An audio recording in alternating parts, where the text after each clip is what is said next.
Opportunity again for this week when we come together to hear God's word. Thank you for all the brothers who have joined us through this Zoom meeting. And we ask you, Heavenly Father, to touch each one of our hearts and teach us something new today so that we can grow in our spiritual life. Forgive us all our sins and take us to real spiritual life that will take us further. We pray that God, you will receive all the glory and honor through our meeting today.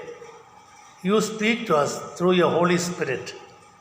Jesus' precious name we pray. Amen. I'm very happy that all the brothers are here. You are listening. Today, I'm going to read from Psalm 139. Psalm 139, verse 7.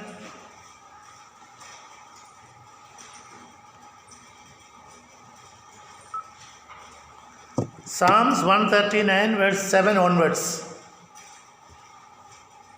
Where can I go from your spirit? Where can I flee from your presence? If I go up to the heavens, you are there. If I make my bed in the depths, you are there. If I rise on the wings of the dawn, if I settle on the far side of the sea, even there your hand will guide me, your right hand will hold me fast. The topic for today is Jesus can find you wherever you are. That means you cannot hide. The psalmist is saying, if I go up, if I go down, if I go to the sea, if I hide myself, no, I cannot hide from you. You are watching. Sometimes we think that, it's okay if I am there, it's all right, I can do some things and nobody will see. But somebody from there watching. And nowadays, of course, many people rob officers or bank or something and they think that nobody saw. But CCTV camera is there and they will find you out. So if human beings can find out people who have done all these dirty things, thinking that nobody saw, CCTV camera has shown to everybody that you are the one who have stolen this. How much more Heavenly Father from heaven is watching us? So I looked through the Bible and I found out that people are in different places. God comes and He saw them and He met them and He started talking to them wherever you are. So everybody knows about Zacchaeus. We know that. This Luke chapter 19, you don't have to take it, just to see. Luke 19, we have a person called Zacchaeus and many times we mention about this man. Now today what am I going to say? Where was Zacchaeus? He was on the tree. And he never thought that Jesus is going to come and see him. Jesus usually he will walk on the road and he will go. Maybe he will look at the people on the left hand side, right hand side. He may look like this and then he will go straight. But Jesus knows exactly where you are sitting. So Zacchaeus is sitting right on the tree. And so Jesus said, come down. And then of course he went to his house. He said, now I am coming to your home. And then the Bible is saying, what is the result of Jesus finding the man on the tree? What was the result? The whole family was saved. Not only family was saved, all the people who are cheated by this man, they got back all the money. Because he said, half of my property I am going to sell and give to the people whom I have cheated. You understand? So the purpose of Jesus meeting you, even on the tree, God has a purpose. He knows exactly what is going to happen after meeting him. Zacchaeus, come down. Today I am coming to your home. Not only your family is saved, but also all the people who are cheated by him receive their money back. So Jesus does not waste his time, brother. He knows exactly what he is doing. And we are very happy that we have such a Jesus. With a purpose he comes. Now sometimes you are wondering, what is the purpose of me coming here? Or what is God going to do through me? Wait a minute. He knows exactly what he is doing. So that is Zacchaeus. Now, when I am talking about the tree, I am also thinking about Jesus finding somebody under the tree.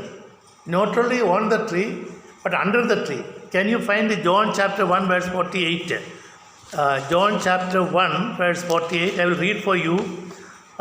You have to read the whole thing, but I will read 48. Verse 47. When Jesus saw Nathanael approaching, he said of him, "Here is a true Israelite in whom there is nothing false." Nathanael asked, "How do you know me?" Jesus answered, "I saw you while you were still under the fig tree before Philip called you." We are talking about Nathanael, brother. Jesus said, "I already seen you." Then Nathanael is asking, "Where?" Under the tree. So now what I am saying is, whether you are on the tree, whether you are under the tree, he is watching. Actually, Nathanael, he became a strong follower of Jesus Christ. He was one of the 12 disciples. When Jesus saw that man sitting under the tree, Jesus knew he will be my disciple. Brother, whenever our brothers come from different parts of India, by the grace of God, I had the opportunity to train up hundreds of people in Operation Mobilization, in the Bible colleges, in Life Challenge program, hundreds of people. And some of those people are coming from such a background, doesn't matter what background. But God has seen you and He knows exactly what He is going to do to you, to me. And that is why I am so excited when somebody comes to Christ and that He is my target. Target means I want to work on him to improve in various areas. Nathanael was under the tree. Here comes Jesus. Nathanael, you are asking me, where do you see me? No? I have seen you when you are sitting under the fig tree. On top, below. So then the third person I want to say, even that also about the tree. Genesis chapter 3 verse 8. Genesis chapter 3 verse 8.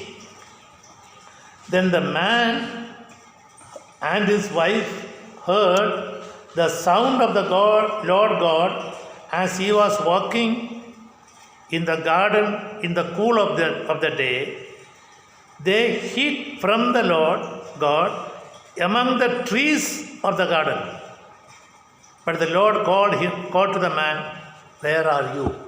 You know whom we are talking about? Adam and Eve. Where are they? Behind the trees. That's also fig tree. All these trees that I am talking about, all fig trees. Big leaves. You are on top. Okay. You are under the tree. You are behind the trees. He knows. Adam, come. Where are you? Oh Lord, we are terribly frightened because we are naked. All right, I will kill animal. I will take the skin. I will cover you. What was the purpose of Jesus calling Adam and Eve when they are hiding themselves behind the trees? Is don't continue to be naked. I will cover you up.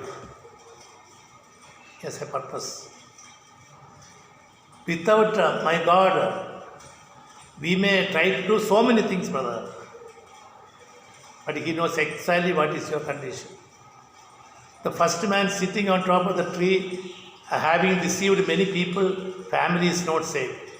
Nathaniel, he knows that people don't know me, but Jesus comes and says, you can be under the tree, no problem. I see you and I am going to call you. You are going to be my disciple. You are one of the 12. Adam and Eve, you may be feeling so ashamed because you are naked. Don't worry.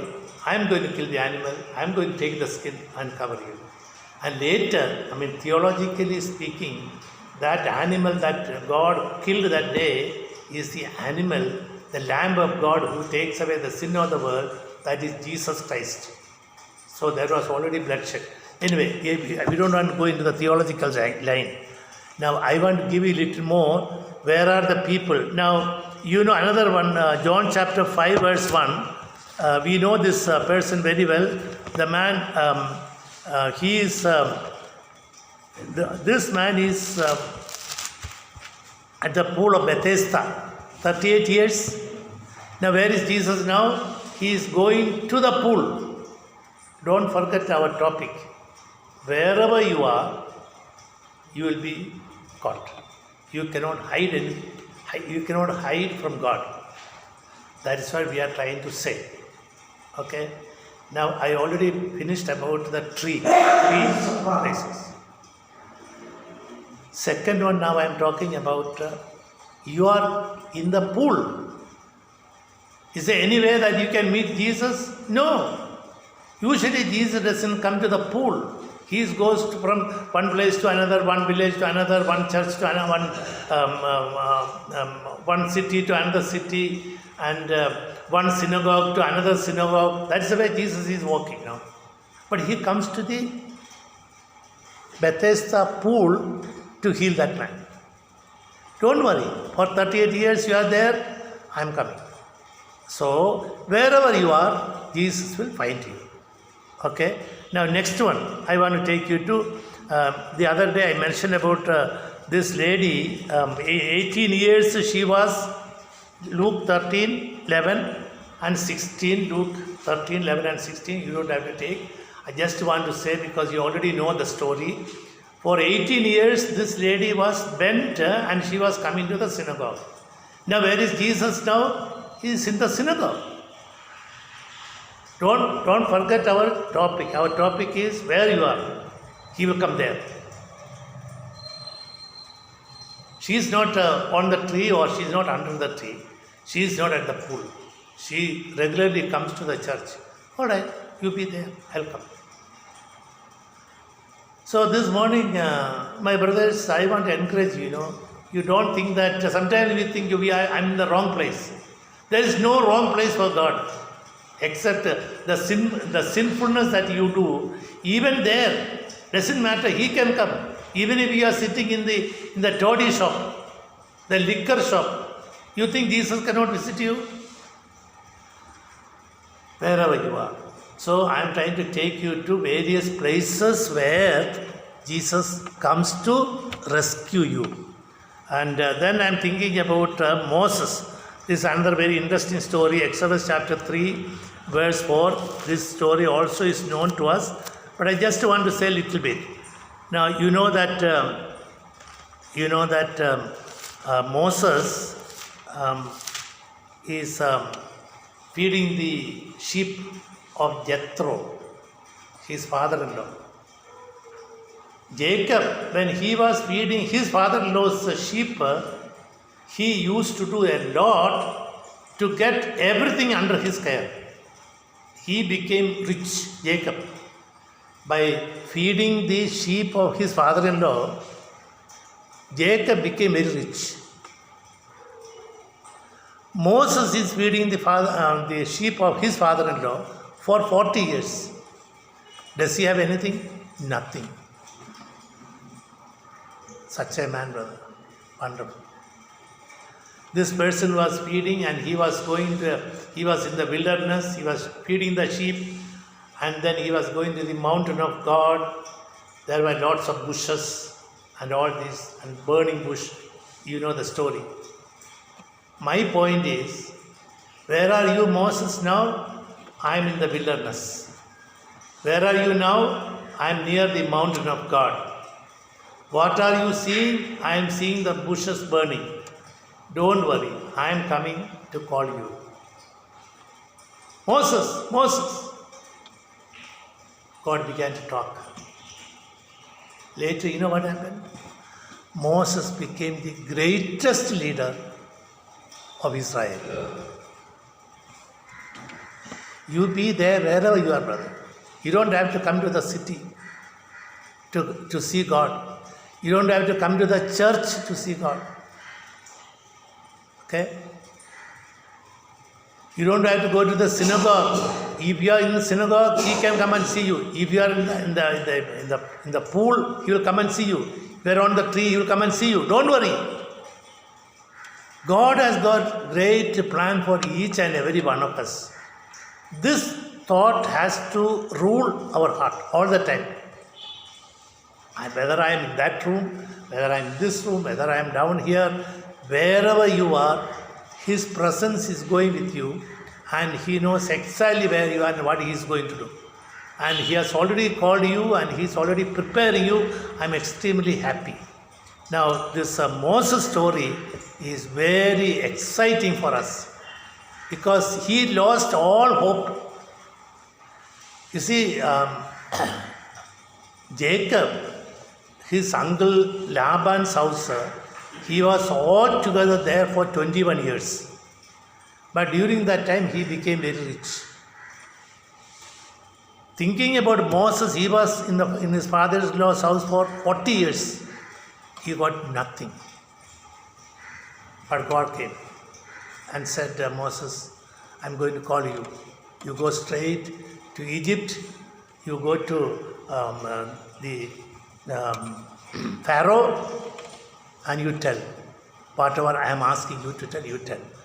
And about 25 lakhs of people, Israelites, they came under the leadership of Moses because God went and called him. But about 56 years ago when I came out of Kerala, came as a young boy, I didn't know what was going to happen. But over the years, oh my goodness, I cannot even dream of what has happened through me. So a person whom God calls, he has a purpose and he will fulfill it. Now I am talking about Moses. Also now I am talking about Jacob. I already mentioned about Jacob. Now let me tell you about Jacob himself. You know what happened to Jacob? Genesis chapter 32.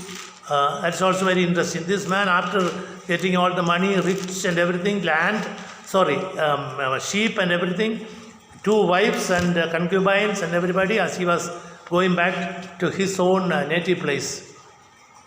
He's on the way. Now I am talking about Jacob. He is on his way from his father-in-law's house to his own house in Canaan. And he came to the place called, Jacob was left alone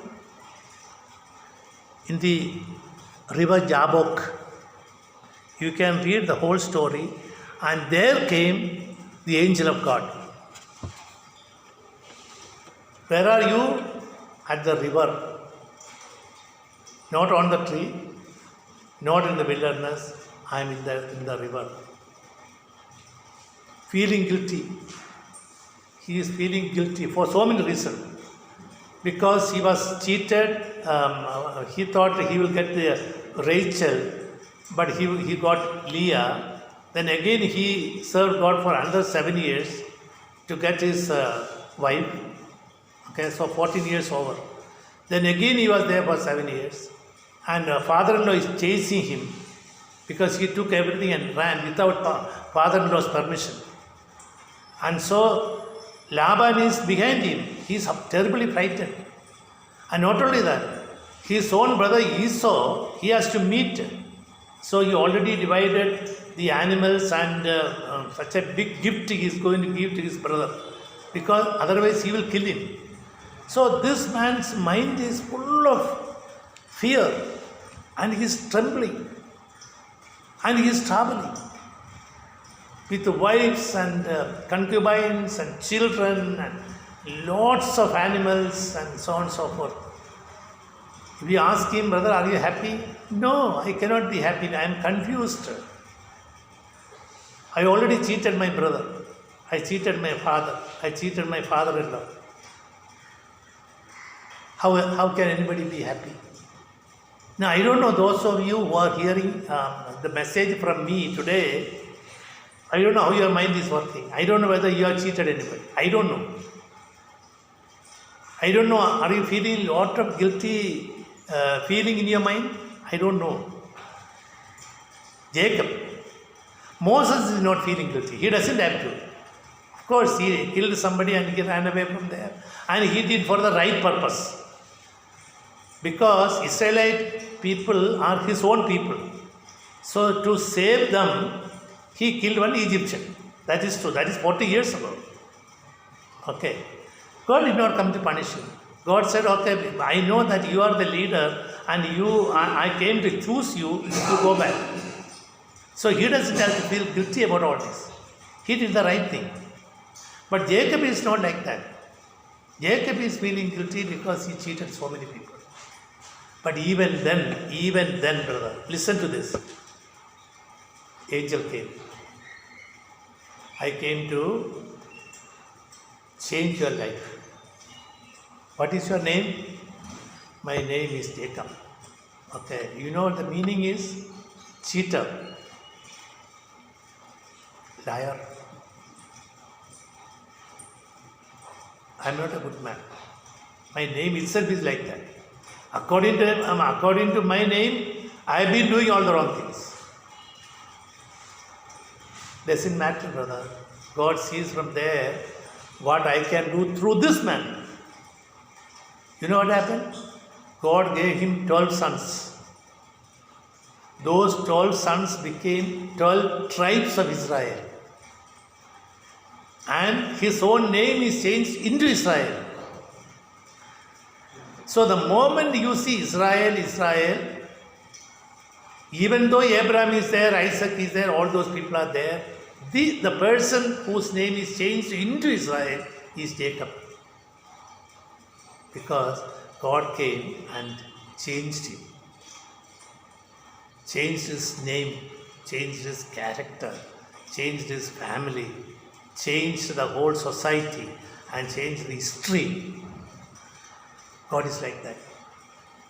So I just want to encourage you. I don't know how weak you may feel. I don't.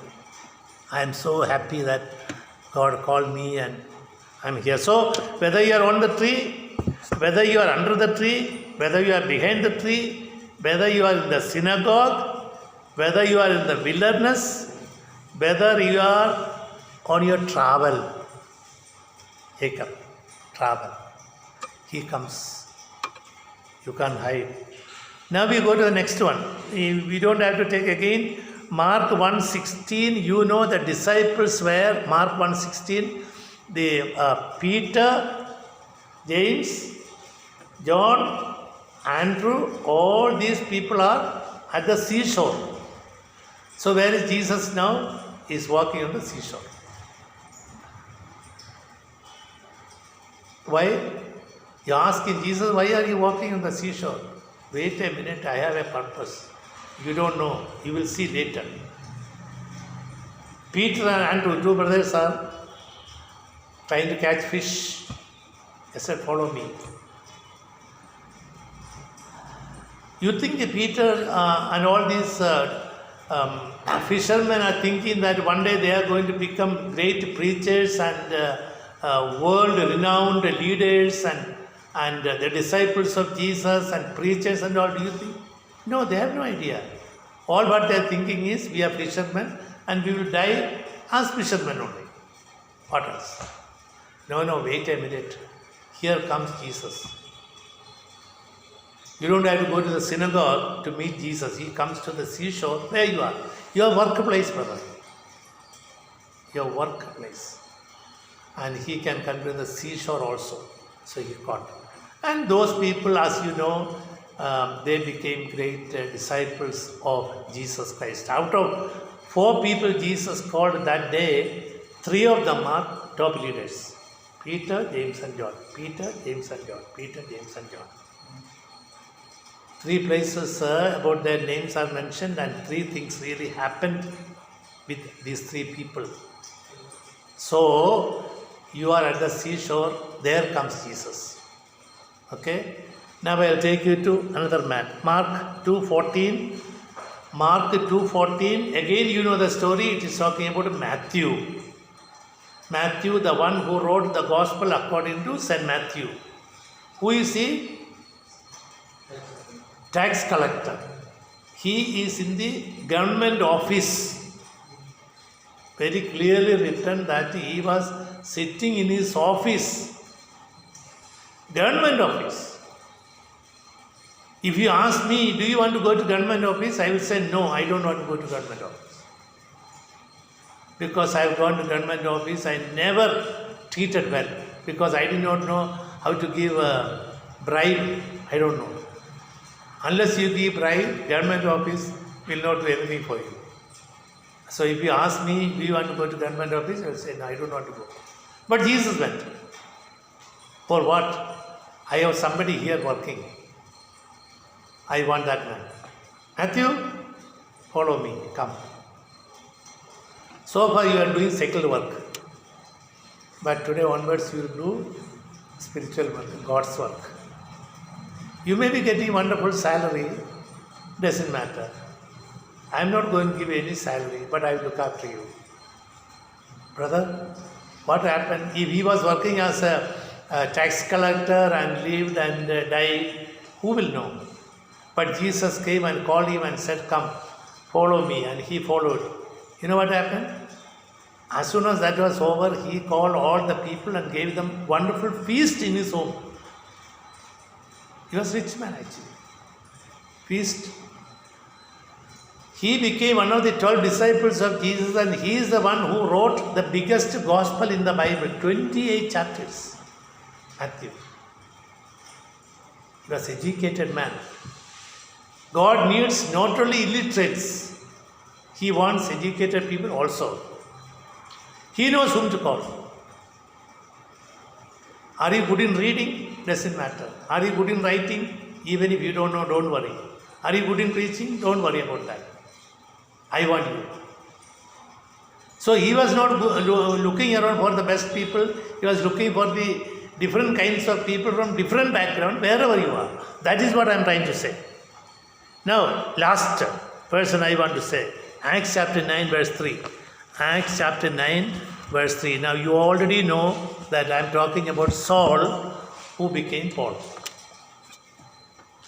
Where is he now? At the city gate. Not inside the city. He is only reaching from Jerusalem to Damascus. It's about 300 miles. Along with his servants and all, he got his permission, letters from the high priest to kill Christians and put them in the jail. And he is an educated man, he is doctorate in theology, he studied under Gamaliel and he thinks he is a big man. Don't worry, brother. Wherever you are at the gate of Damascus to destroy Christians? No. But I have different purpose for you. Saul, why are you persecuting me? Who are you, Lord? That's enough. Started already. What did he become? Great missionary.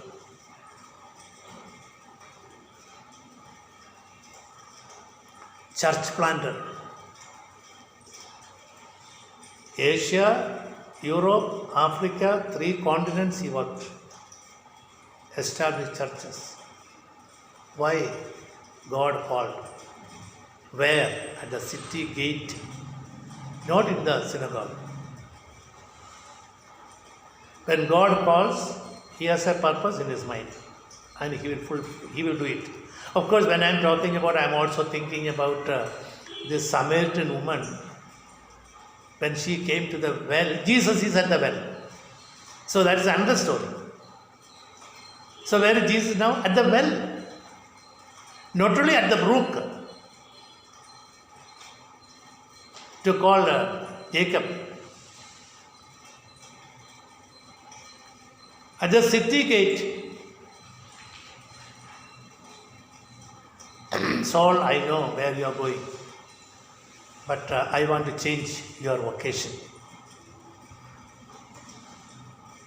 Brother, I have given you a lot of list of people whom God called from different places, from different situations, from different backgrounds, from different educational background, okay, for one purpose.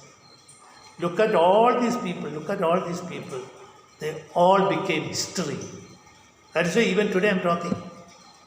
Jesus came more than 2000 years ago. Now why I am talking all this? Because Jesus met them and they obeyed.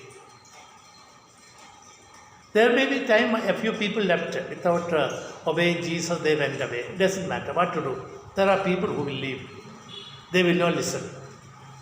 He wants to choose, he will come and speak to you, and it is up to you to respond.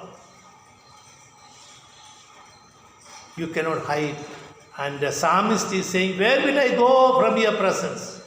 If I go to the mountain, you are there. If I am going to the valley, you are there. If I am going under the sea, you are there. I cannot hide it from you. So, this thought, if you think and if you meditate, you will be encouraged, because even in your loneliness, even when you feel you are lost, even when you are feeling that nobody loves me, even when you think that I am a lonely person, nobody is helping me, I never earned anything. Ask Moses, 40 years of work, what did I earn? I have my wife, of course. I have my sons, 2 children I have. But where is my home? I don't have a home. Nothing. Like that, but God made him a great leader. In the New Testament, when Jesus was in the high mountain, the Mount of Transfiguration, Moses came to see Jesus. Moses came from heaven. Elijah came from heaven. This is the Moses whom Jesus called from the wilderness. Now he is on the mountain to see Jesus. So things are fantastic, brother. The more you study the Bible, the more excited you will be. That is why I'm encouraged to speak the Bible verses every day. And God has helped me to understand a little bit of these things. And I'm so happy that this morning also I can share with you. I hope you are encouraged. Whether you are on the tree, under the tree, behind the tree, whether you are in the synagogue, whether you are in the city gate, whether you are at the well, whether you are in the seashore, okay, whether you are in the synagogue, wherever you are, He meets you. So thank God for the opportunity. Let us close in prayer, and I believe you will not forget what you heard today. Shall we pray?